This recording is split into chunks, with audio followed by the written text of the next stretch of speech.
Bonjour à tous. Jean le Baptiste, envoyant le Seigneur Jésus, passer, va dire à ses disciples, voici l'agneau de Dieu qui ôte le péché du monde. Voici l'agneau de Dieu qui ôte le péché du monde. Qu'est-ce que ces paroles veulent dire? Ces paroles veulent dire ceci. Premièrement, que le monde dans lequel était Jean était un monde qui avait un problème.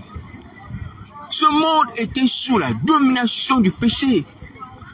Ce monde était dominé par le péché, était comme enveloppé par le péché, comme une grosse couverture, ouais, qui le maintenait dans les ténèbres et fermait ce monde à la communion avec Dieu.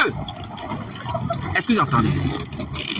Le monde était comme ça, comme couvert par le péché, comme couvert par une bâche, par un voile qui mettait une séparation entre Dieu et les hommes.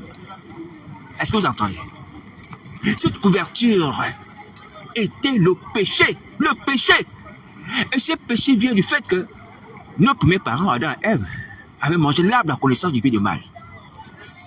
Et c'est donc eu une séparation entre Dieu et nous. Oui? Il y a eu donc cette couverture qui nous empêchait, nous, d'être en relation étroite avec Dieu, d'être en communion étroite avec Dieu. Est-ce que vous entendez? Donc il y avait ce problème-là. Le problème du péché qui nous empêchait de communier avec Dieu. Au temps de Jean le Baptiste, lorsqu'il prêchait l'évangile et baptisait les foules.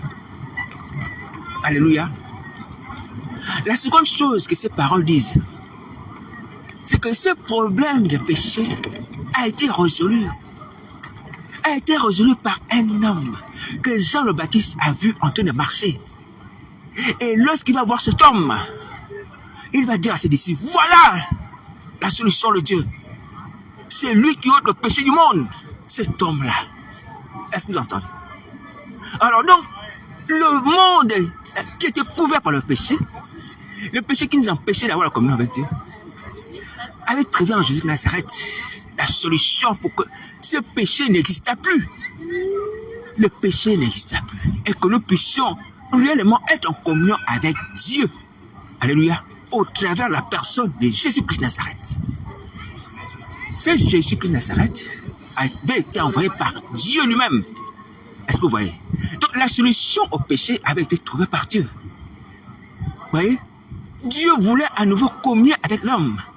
Malgré le péché d'Adam et Ève qu'il avait éloigné, qu'il avait séparé, qu'il avait mis une barrière. Et Dieu a trouvé en son Fils la solution. Et voilà pourquoi Jean pouvait dire à ses disciples, voilà la solution. L'agneau de Dieu qui ôte le péché, qui déchire ce voile afin que nous puissions à nouveau être en communion avec Dieu. Dieu puisse à nouveau nous parler et que Dieu puisse à nouveau nous entendre. Qu'il puisse à nouveau être notre Père et que nous puissions marcher comme les enfants de Dieu sur la terre. Alléluia. Alors, ces paroles, je vous assure, ces paroles sont formidables. Elles sont formidables. Ça veut dire que, aujourd'hui, là où je suis là, à Paris, on n'a plus droit de demeurer loin de Dieu. On n'a plus droit de demeurer séparé de Dieu. Parce que Jésus de Nazareth, l'agneau de Dieu, a ôté le péché de la séparation d'avec Dieu. Il a ôté. Mais ce qui nous empêche d'être en communion avec Dieu, de parler avec Dieu, de marcher comme les enfants de Dieu, d'avoir la vie éternelle, d'avoir toutes les grâces que le péché nous empêchait d'avoir aujourd'hui à cause de Jésus. On ne peut plus demeurer comme ça, mes amis, mes amis. Est-ce que vous voyez? Est-ce que vous voyez ce que Dieu a fait de formidable au travers de Jésus de Nazareth? On ne peut plus rester comme des gens sans salut, des gens sans espérance, les gens sans Dieu, alléluia, et sans secours de Dieu. Parce que Jésus de Nazareth est venu sur la terre, alléluia, pour briser le mur de séparation. Le mur de séparation du péché qui nous empêchait d'avoir la communion avec Dieu. Donc aujourd'hui, je vous assure, ne demeurons plus au pays éloigné. Comme le fils prodigue. Ne restons plus là-bas, éloignés de Dieu. Notre séparation avec Dieu a été réglée par la personne de Christ. Vous voyez? On ne peut plus rester là, captif de Satan, continuer à faire ces choses, maudire, causer des accidents, faire des incantations, comme si on n'avait pas Dieu avec nous. Si on a Dieu avec nous. Parce que Jésus de Nazareth, par sa mort, a brisé le mur de séparation. C'est ce que la Bible dit. Et la troisième chose que je voudrais rajouter là-dessus, c'est comme Jean le dit, Jésus de Nazareth est l'agneau de Dieu qui est le péché. C'est-à-dire, l'agneau c'est l'animal, le sacrifice, qui ôte le péché. Donc il fallait un animal, ou le sacrifice. Vous voyez? Donc le sacrifice de la personne de Christ de Nazareth, sous la forme de l'agneau, autour son sang nous a libéré la puissance du péché, la malédiction du péché, du blocage du péché, l'éloignement du péché. Est-ce que vous voyez? Donc aujourd'hui mes amis, on ne peut plus rester comme ça, comme si rien n'avait été fait. Non, Jésus est venu sur la terre. Par son sacrifice, nous réconcilier avec Dieu. Nous permettre à nouveau, nous, l'humanité, qui avait été déchue, maudite en Adam à cause du péché, d'être à nouveau béni, d'être réconcilié, d'être guéri. Mes amis, c'est à cause du Saint-Christ que nous sommes guéris. Voyez, le péché avait entraîné les maladies.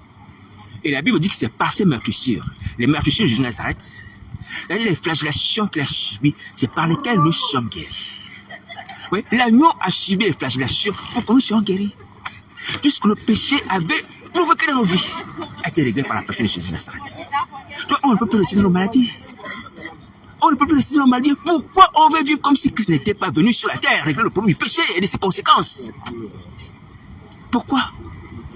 C'est considéré comme la captivité, la position démoniaque, la maladie, hein, la mort.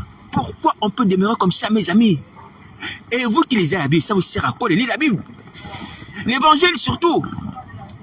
L'évangile qui parle de la personne de Christ. Le sauveur. L'humanité avait besoin d'un sauveur, le sauveur est arrivé. On connaît son histoire. D'où il est venu. Ce qu'il a vécu, ce qu'il a dit. Comment il est mort et ressuscité. Est-ce qu'on peut encore vivre comme s'il était? Comme s'il était? C'est pas normal. Vous voyez? Aujourd'hui encore on est captif. Captif du péché.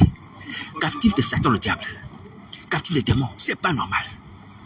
Christ est venu sur la terre pour libérer de cela. Aussi la captivité de Satan, vous savez que le Seigneur Jésus est venu. Hein, sur la terre, il a chassé le démon. Alléluia. Il a déployé le diable. Aujourd'hui, son sang déjà, son sang permet de déployer Satan au diable. Vous voyez? Donc, au travers de cette captivité-là, nous avons la solution au travers de la personne de Christ. Son nom chasse le diable, les démons. Son sang éloigne Satan, ses démons. Maintenant, au travers de la captivité de la chair, quel élément aussi qui nous fait pécher, qui nous a gardés loin de Dieu? Le Seigneur nous a présenté la croix. Alléluia. Si nous sommes crucifiés avec Christ, c'est-à-dire la chair et ses passions sont crucifiées, alors nous avons la victoire sur la chair. La chair ne pourra plus dominer sur nous pour nous amener à pécher. Parce que l'un des éléments qui nous amènent à pécher, c'était Satan, pour moi les esprits impurs et la chair. Le problème de Satan, les démons, a été réglé. Le problème de la chair aussi a été réglé par la croix. Alléluia. Vous voyez? Au travers de la croix, comme Paul peut le dire, ceux qui sont sur la chair, avec ses passions, ses désirs. Donc, au travers de la croix de Jésus de Nazareth, la chair, qui est notre corps aussi, que nous tremblons à gauche et à droite. Ces passions, ces désirs sont crucifiés en Jésus-Christ. Donc, le péché ne peut plus dominer sur nous et nous fermer la communion avec Dieu. C'est pas possible. C'est pas possible. Est-ce que vous entendez?